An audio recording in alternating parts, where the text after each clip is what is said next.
La jubilation coutumière des rencontres, on s'en balance.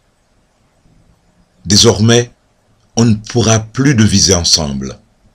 Il n'y a que les correspondances crues comme celle-ci qui comptent.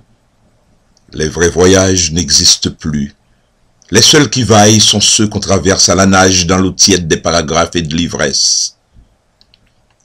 Depuis le lointain, le bonheur conserve toutes ses vertus. Le bonheur. Enfin, on a pris l'habitude de tout appeler par ce nom. Quand on prétend bagnauder dans le ventre du poème, il faut risquer fort avant l'aventure, s'armer de vers et de revolvers, ne jamais se servir des premiers, jouer à l'assassin et brandir les seconds, casser le cou au squelette de la vérité caché dans le tiroir des génies, et le faire avec style.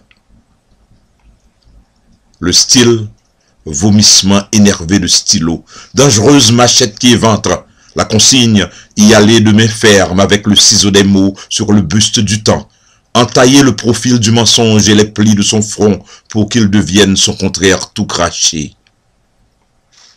Dans la ville, muée en île depuis l'inondation, le souffle vital s'est intensifié grâce à des vies humaines régurgitées par la montagne et fuyant les épopées.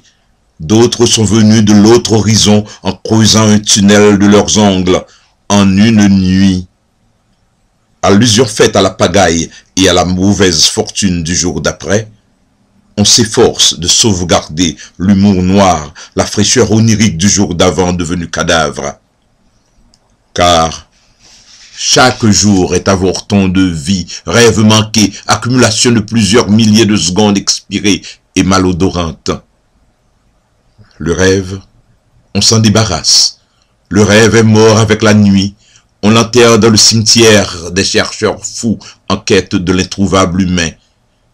Et s'il en existe un reliquat qui, comme une queue de comète, traîne encore sa diarrhée pour contaminer le monde, on l'envoie par mail à la clinique des psys. La vie, durant le jour, est défi. Songe malsain à ne point compliquer de surenchère nocturne. On s'accroche, oui, sans ceinture de sécurité, à l'idée généreuse, farfelue peut-être, que dans le cœur des revenants de la montagne, les lucioles de nuit, quelque peu endormies, se réveilleront bientôt pour devenir brasiers. Et que ferait-on du brasier quand bien même il surviendrait? Vaine combustion, coup d'épée dans un feu incapable de fondre le métal de la guerre. La guerre, un combat forcené, mené contre soi-même, contre son existence gâchée et sa propre rédemption.